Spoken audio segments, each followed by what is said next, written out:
Buenos días, hermanos y hermanas y todos los que estamos aquí unidos.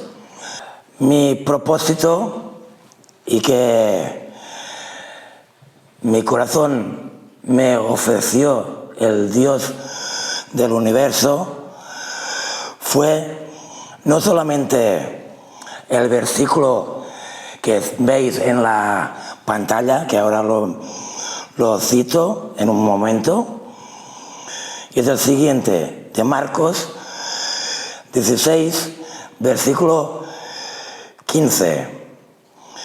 Y les dijo: id por todo el mundo y predicad el Evangelio a toda criatura. Realmente es un mandamiento que nos ofrece nuestro Señor Jesús. Pero yo, en este enfoque, me ha gustado plantearme la palabra en sí, esencial, el misterio del Evangelio realmente. Porque los hermanos o las hermanas, por costumbre, tenemos muy asumido este mensaje, que normalmente citamos como esa palabra la resumimos muy a menudo con las expresiones siguientes: las buenas nuevas o proclamar las buenas nuevas del Evangelio como tal. Pero considero que podríamos profundizar un poco más a qué se refiere en este Evangelio. Y lo he resumido en 4 esferas realmente, en donde lo puede encontrar en todo el desarrollo en Primera de Corintios 15, si queréis ponerlo como queráis, ¿vale? Donde Pablo nos hace un desarrollo muy amplio de las variaciones, ¿de acuerdo? Pero considero que Pablo, como resumen, enfoca la muerte como esencia muy importante, la resurrección y la vida. Pero yo ese enfoque lo he cambiado un poco más largo, realmente, porque lo he puesto de manera en cuatro enfoques. Primera, vida, muerte, resurrección y vida eterna. Es muy parecido, pero considero que tiene un sentido recordar el tiempo antiguo de antes de Cristo y también reconocer nuestros cambios después de Cristo realmente. Pues en primer enfoque, primer título, la primera vida. ¿En qué vida se vive antiguamente? Se vivía antiguamente. ¿Tenía algún sentido la ausencia de Dios? Pensando en los pueblos lejanos de Israel, quizás más adelante haré un comentario un poco doloroso, pero creo que es bueno pensarlo, ¿de acuerdo? Pero en la primera pregunta me hace pensar en la historia de Jonás, por ejemplo, ¿vale? Teniendo como ejemplo de total desorden humanista, en donde solo constaba el orgullo del mismo fuerte, la actitud del más fuerte. ¿Os parece algo reconocido de ahora por ahora también? Me refiero realmente al pueblo de Nínive, donde ellos mismos tenían sus propios dioses. Pero podemos meditar en el ejemplo de cuando Jonás estuvo en el barco y las olas del mar estaban muy agitadas. En uno de los detalles de Jonás fue muy claro en que todos los que estaban presentes en el barco empezaron a adorar, a buscar un Dios, a encontrar remedio del problema que tenían en ese momento. Y, en ese caso, Jonás decidió bajar del barco y a dormir, a tranquilizarse. Pero bueno, ellos mismos, sus compañeros en el barco, se dieron cuenta, dicen, ostras, ese hombre se ha ido y ahora nosotros estamos buscando algún remedio. ¿Quién es ese hombre? Y que encontraron, era un hebreo, un servidor de Dios realmente. Y empezaron a tener sus propios temores o dudas sobre qué hacer con ese hombre. Todo y así,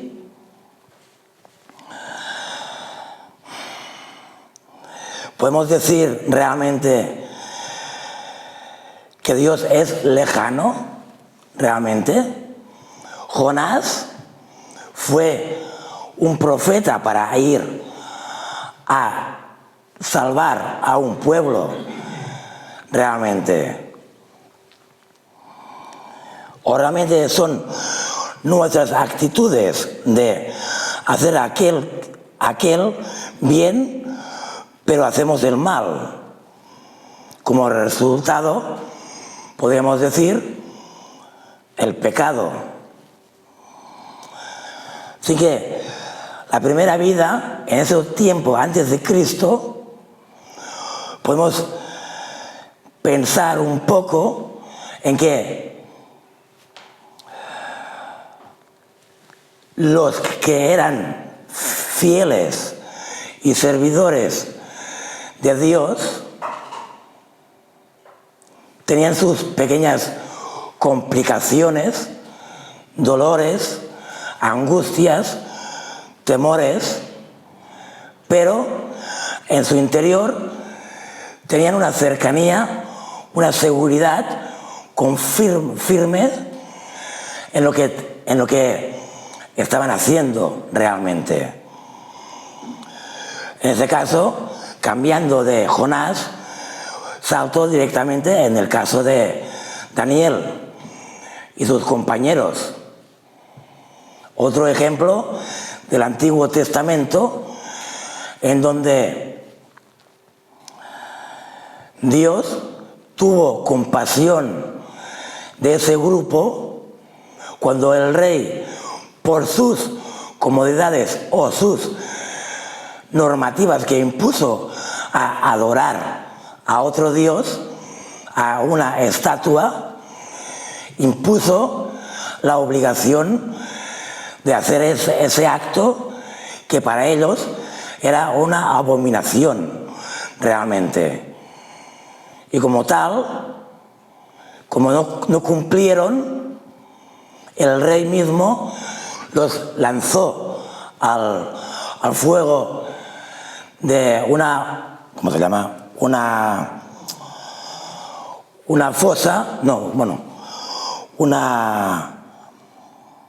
horno de fuego, donde, bueno, Daniel no entró, pero entraron sus compañeros allí. Y la sorpresa fue que por oración y obediencia a Dios, esos tres, cuando bajó el rey a comprobar la muerte que debería haber sido, encontró a 4 personajes, a 3 personas donde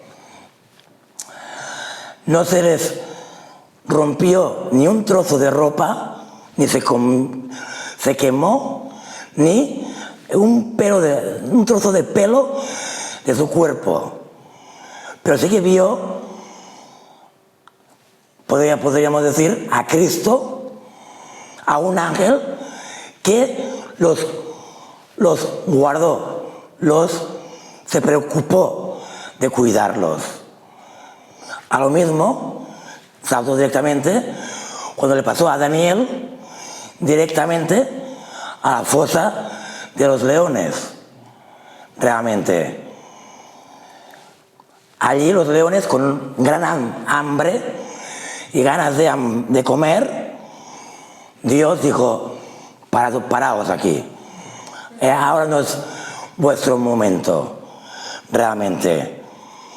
¿Vale? ¿Qué pasó en los dos casos?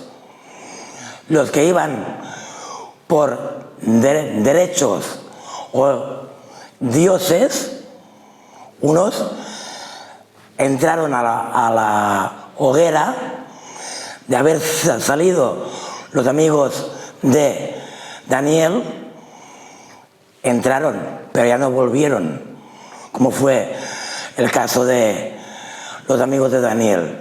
Y lo mismo con Daniel, realmente. ¿Qué nos enseña esto en ese tiempo? De realmente una fe en la que pusieron a un Dios muy grande, realmente.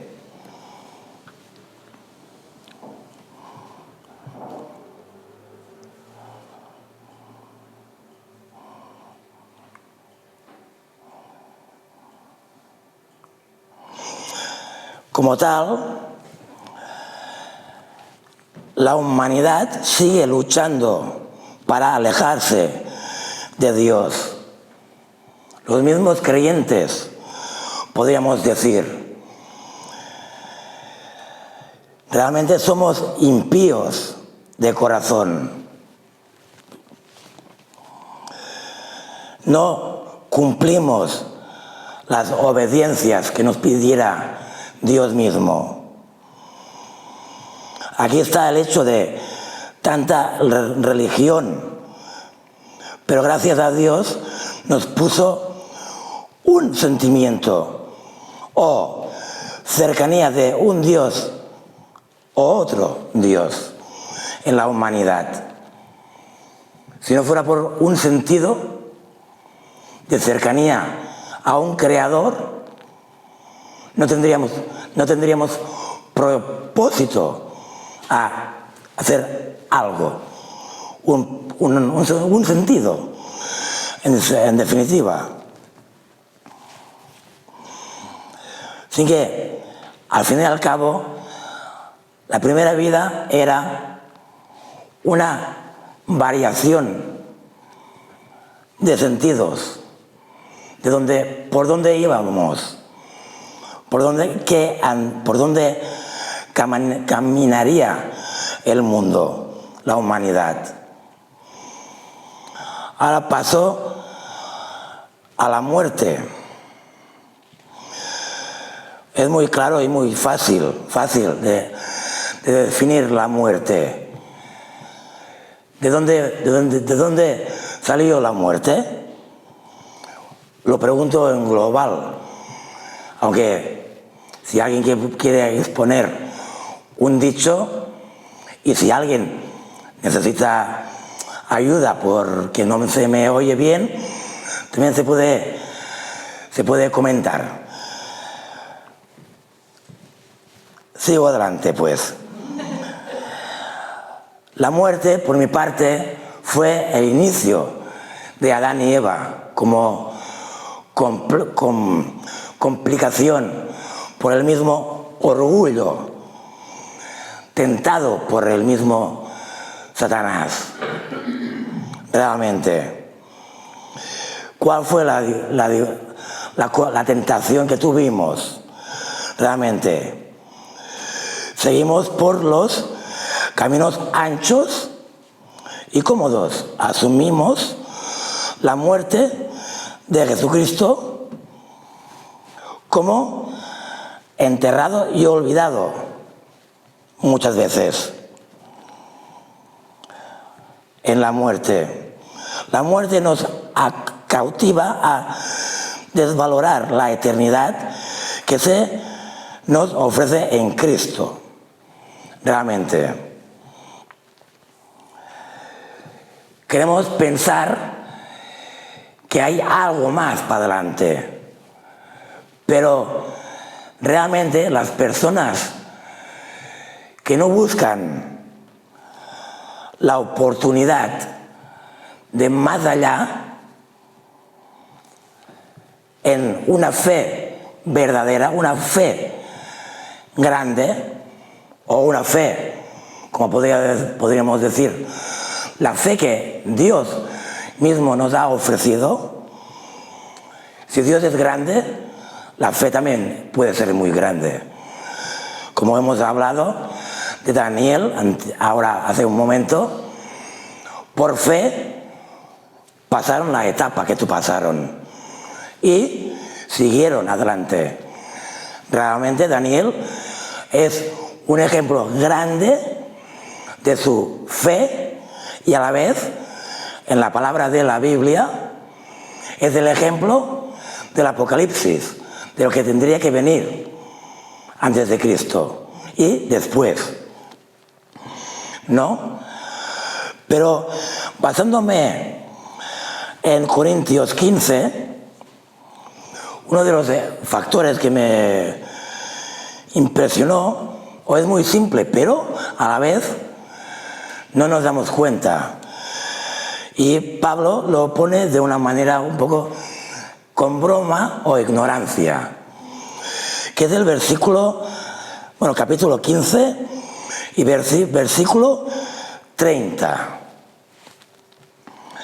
que dice lo siguiente, con una pregunta directa y clara. ¿Y por qué nosotros peligramos a toda hora? Realmente, ¿qué temor tenemos que tener los que estamos llenos del privilegio de Dios? ¿Para qué tenemos que tener angustia o temor?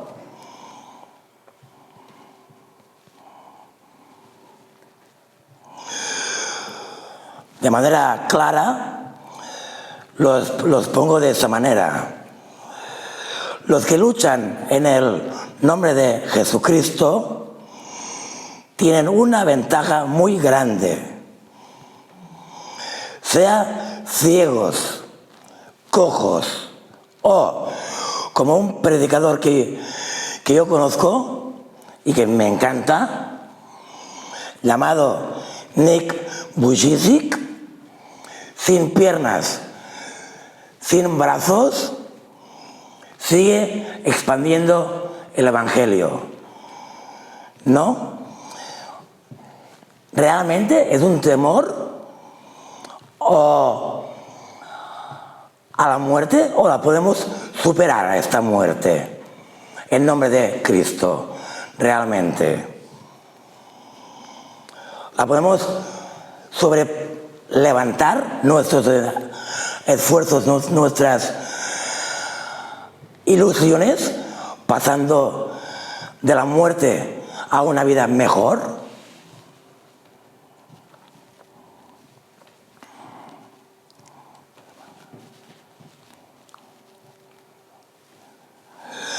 a veces nos puede pasar el hecho de la falta de fe en nosotros mismos.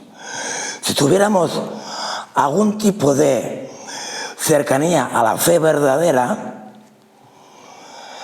reaccionaríamos como quizás Daniel y sus compañeros.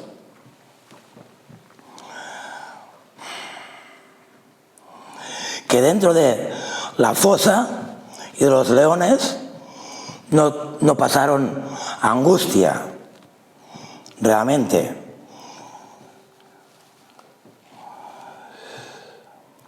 Así que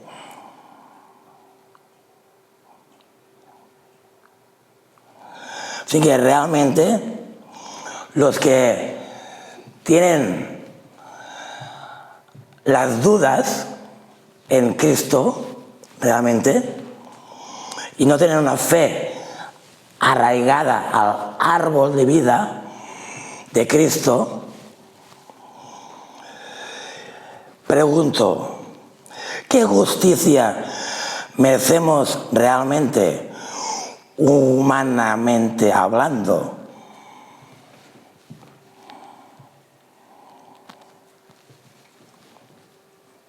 Es un privilegio lo que hizo Cristo por nosotros, considero. Hablando de mí mismo, y a mí me duele comentarlo o confesarlo, vuelve a caer el señor Ricard en deshonra delante de Dios a consecuencia del primer mandamiento, por decir uno, cuando hay muchos.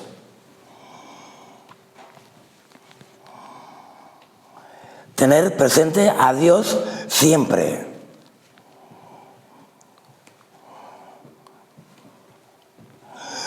El mundo nos cautiva al olvidar las plegarias, las relaciones con los pobres, o no pobres, simplemente relación con amor.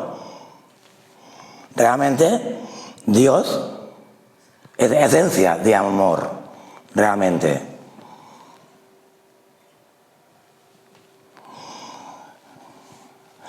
El mundo material, como el visual, nos convence a caer en una fe ciega y a la vez lejana de la espiritualidad. No quiero decir que la creación que hizo Dios no sea buena en su parte, pero tenemos la cercanía del pecado que se tiene que reconocer, como dijo en los evangelios, no hay ni uno que sea tan santo como Dios Padre, o Dios realmente.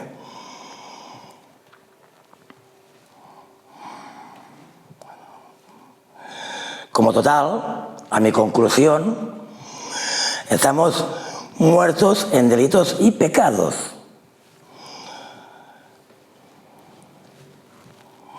Pregunta: ¿cómo sientes tu corazón en relación a la humanidad? Dicho de otra manera, si Cristo nos amó, como pregunta, puede ser que podamos responder igual o parecido en la humanidad.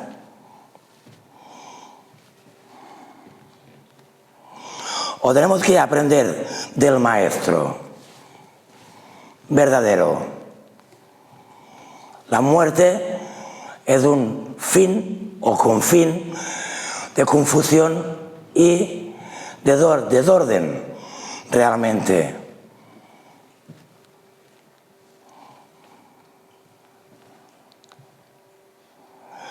Cambiamos de fase. la resurrección. Hemos pasado de la muerte a resurrección. Pregunta muy importante. Por ejemplo, ¿la resurrección es verdadera? ¿Es posible? Es lo que dice Pablo. Y en su tiempo había muchos que no consideraban a Dios como tal que la humanidad pudiera salir de la muerte, superar esa etapa realmente. Y como pregunta también, ¿a qué maestro me refiero en relación de la resurrección? A mi conclusión, como persona que haya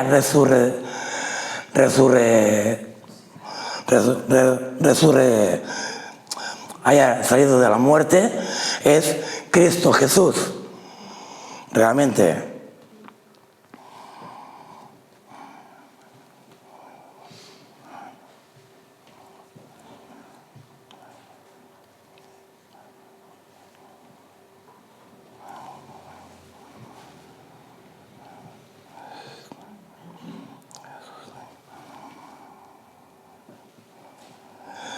Realmente, el hecho de estar en lo que Jesús hizo por nosotros, realmente en relación a lo que Él hizo, mencionando de la vida antigua y a la vez la arrastramos, y la muerte. Él nos solucionó ese pequeño enredo, considero. Ha llegado el momento de asumir una fe verdadera y una fe histórica. Jesús vino a este mundo para asumir el inicio de un nuevo rey. Y como tal, no es del diablo, pero tuvo que cambiar el rumbo del primer Adán, que fue el inicio del primer pecado en el mundo, y asumir él toda la carga del mundo corrupto, siendo el santo y correcto delante de Dios Padre, que lo cargó todo.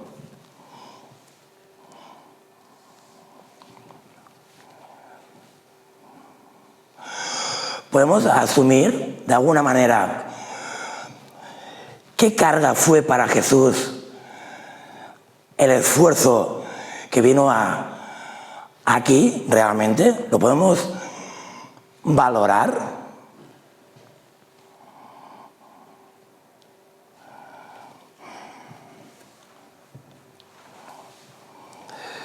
Realmente, bueno, un ejemplo claro que pensé es el siguiente. Yo mismo a veces con la familia, por un interés egoísta, puedo lanzar una pequeña mentira. Claro, bueno, no pasa nada, es una cosa como si nada. ¿Pero qué? Pero con justificación. Tiene un sentido porque lo hago, realmente. ¿Vale? Jesús, en cambio, vino exactamente para utilizar la misma palabra de justificación, si lo pensamos un poco, para ser justificados nosotros, los impíos, pecadores, sin mérito. Ha venido Él a solucionarnos el problema, realmente.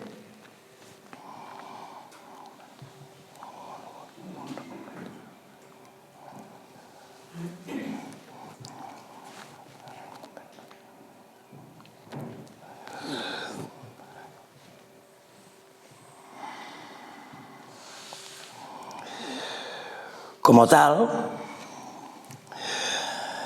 ¿cuál fue su recompensa en este mundo de desgracia para Jesús?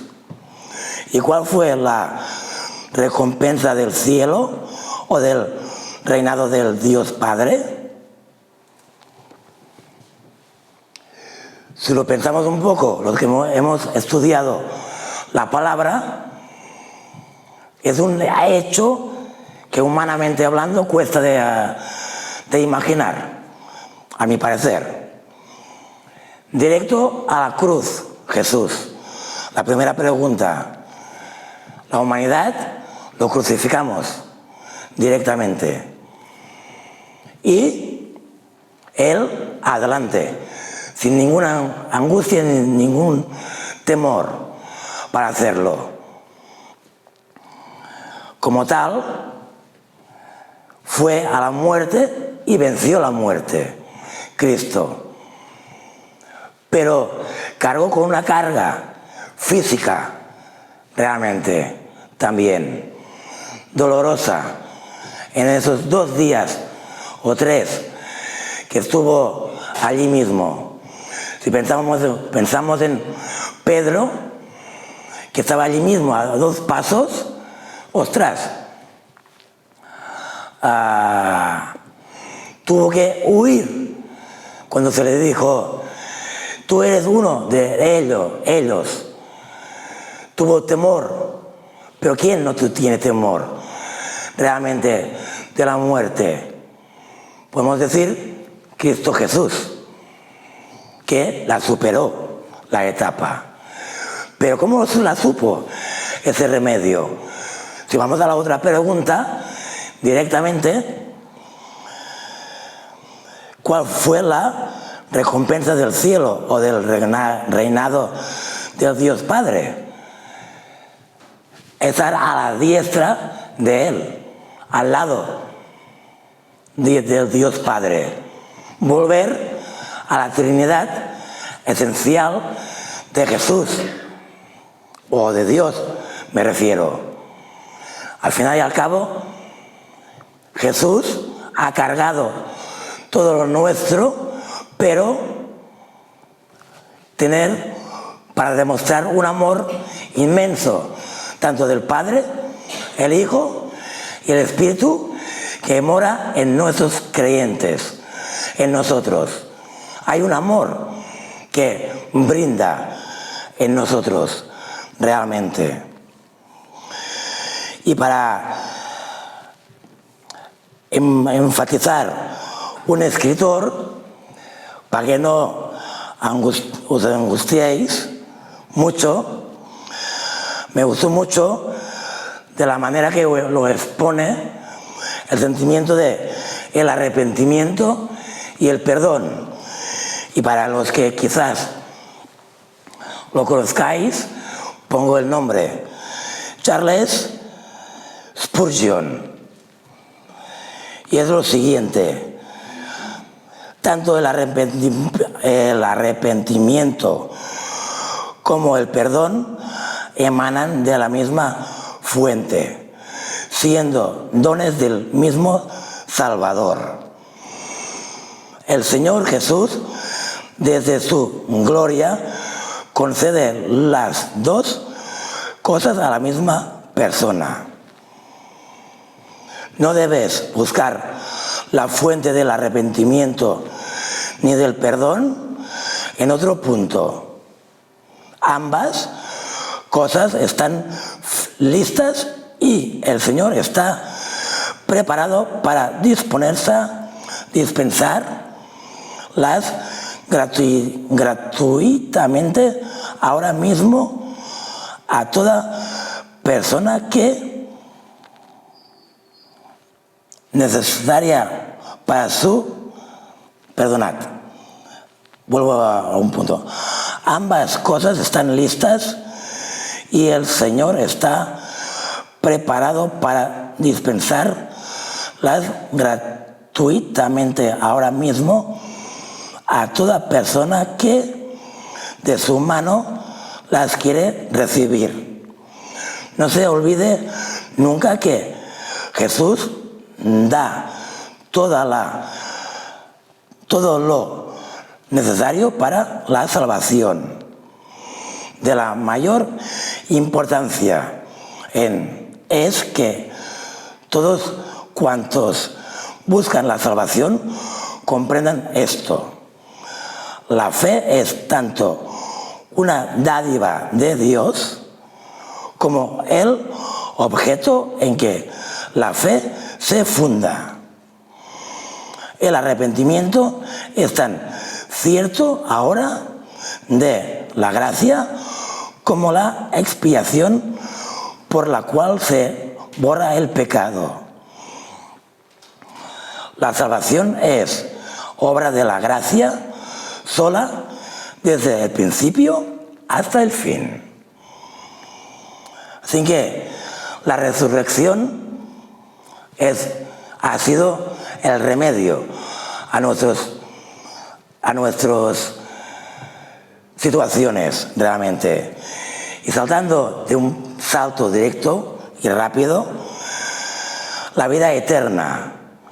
Realmente pensé en que el hecho está que ahora estamos en una vida en este mundo, pero tenemos el Espíritu Santo en nosotros. Tenemos un regalo de Cristo, realmente. Así que tenemos un propósito. Pensadlo bien. Para algo, tú, yo, hasta yo mismo. ¡Qué sorpresa! Soy importante para un propósito de Cristo. Pero ¿cómo vamos a hacerlo? Los planes de Dios. ¿Cómo vamos a ponerlos en práctica? Pensé como importante un versículo de Filipenses 1:27. Solamente que os comportéis como es digno del Evangelio de Cristo, para que, o sea que vaya a veros o que esté ausente, oiga de vosotros que estáis firmes en un mismo espíritu, combatiendo unánimes por la fe del Evangelio. Eso es lo que nos pide Dios. Estamos aquí en este mundo a un propósito más grande. Luchemos en manos de Él. Oremos, prediquemos, expandimos el Evangelio al mundo, realmente. Así que, hermanos,